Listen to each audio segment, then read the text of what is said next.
Hi friends, நாம் இப்போ இந்த வீடியோவில் எதை பற்றி பார்க்க போகிறோம் அப்படின்னா, இந்தியா மற்றும் ஆஸ்திரேலிய அணிகளுக்கு இடையே நடந்த 5வது டெஸ்ட் போட்டியின் முதல் நாள் ஆட்டத்தில் தற்போது பும்ரா அவர்கள் செய்த ஒரு தரமான சம்பவத்தின் காரணத்தினால தன்னுடைய தவறை உணர்ந்து தற்போது ஆஸ்திரேலிய இளம் வீரர் கான்ஸ்டோஸ் ப்ரெஸ் கான்ஃபரன்ஸில் ஓப்பனாக பும்ராவிடம் மன்னிப்பு கேட்டிருக்காங்க. அது பற்றின முழுமையான விவரத்தை பார்ப்போம்.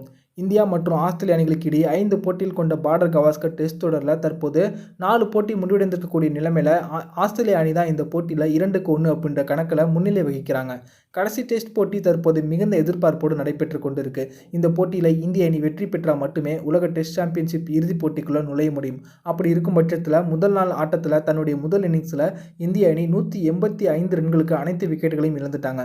மைதானம் முழுக்க பந்து வீச்சுக்கு சாதகமாக இருப்பதன் காரணத்தினால பேட்ஸ்மேன்கள் ரொம்பவே திணறாங்க. தன்னுடைய முதல் இன்னிங்ஸை விளையாடிய ஆஸ்திரேலியாவும் 9 ரன்களுக்கு ஒரு விக்கெட்டை இழந்து தடுமாறி கொண்டிருக்காங்க.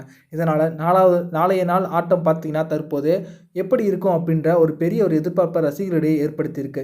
இந்த போட்டியில் முதல் இன்னிங்ஸின் கடைசி பந்தை பும்ரா அவர்கள் வீசும்போது கவாஜா எதிர்கொண்டாங்க.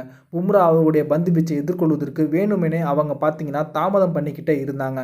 அடுத்த ஓவரை யாரும் வீசிடக்கூடாது, போதிய வெளிச்சம் இல்லை அப்படின்னு கள நடுவர் போட்டியை இதோடு முடிக்க வேண்டும் அப்படின்ற ஒரு காரணத்துக்காக அந்த பந்தை எதிர்கொள்வதற்கு அதிக நேரம் எடுத்துக்கொண்டாங்க கவாஜா. இதனால் கோபமடைந்த ஜஸ்பிரீத் பும்ரா வாக்குவாதம் செய்ய உடனே உள்ள புகுந்த கான்ஸ்டோஸ் பும்ராவிடம் வாக்குவாதம் பண்ணாங்க. இதனால் மோதல் முற்றிய சமயத்தில் கள நடுவர் 2 பேரையும் சமாதானம் பண்ணி அனுப்பி வச்சாங்க.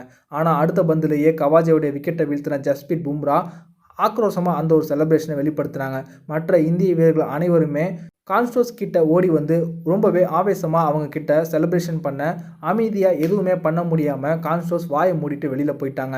ஆனால் ப்ரெஸ் மீட் நடத்தும் போது பார்த்தீங்கன்னா இந்த முதல் நாள் ஆட்டம் முடிஞ்சதுக்கப்புறம் தன்னுடைய தவறை உணர்ந்த கான்ஸ்டோஸ் ஓப்பனாக பும்ரா கிட்ட மன்னிப்பு கேட்டிருக்காங்க. அவங்க பேசியிருக்கிறது என்ன அப்படின்னா, நான் வந்து முதல் இன்னிங்ஸில் பும்ராவை அதிரடியாக எதிர்கொண்டு விளையாண்டேன். ஆனால் அதுக்கப்புறம் என்னுடைய பலவீனம் என்ன அப்படிங்கிறத சரியாக பயன்படுத்தி கொண்டு அவங்க பந்து வீச ஆரம்பிச்சிட்டாங்க.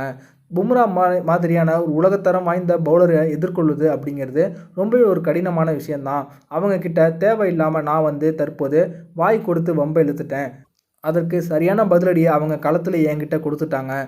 என்னை பொறுத்த வரைக்கும் உலகின் தலைசிறந்த வேகப்பந்து வீச்சாளர்னா அது வந்து பும்ரா மட்டும்தான் அப்படின்னு தற்போது கான்ஸ்டோஸ் பார்த்தீங்கன்னா ப்ரெஸ் கான்ஃபரன்ஸில் ஓப்பனாக பேசியிருக்காங்க. 19 வயது நிரம்பிய இளம் வீரரான கான்ஸ்டோஸ் முதல் போட்டியில் விளையாடுவதற்கு முன்பாக பும்ராவுடைய ஓவரை அதிரடியாக விளையாடுவேன் அப்படின்னு சொல்லி அதை அவங்க செஞ்சும் காட்டியிருந்தாங்க. ஆனால் 2வது இன்னிங்ஸில் அவருடைய விக்கெட்டை போல்டாக்கி வீழ்த்தியிருந்தாங்க பும்ரா. அதன் பிறகு தற்போது இந்த போட்டியிலையும் பார்த்தீங்கன்னா பும்ராவுடைய பந்து வீச்சை எதிர்கொள்வதற்கு இவங்க திணறி கொண்டு தான் இருக்காங்க அப்படின்னே சொல்லலாம்.